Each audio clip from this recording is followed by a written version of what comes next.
ตาม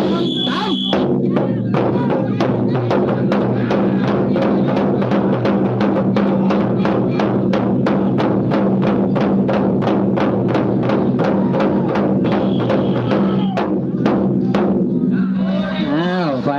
แดงครับ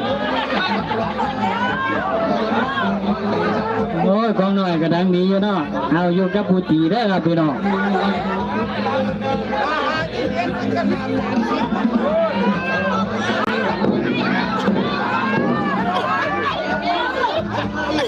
เอายกที่2นะครับฟังเสียงน้องเวทครับ1 2 3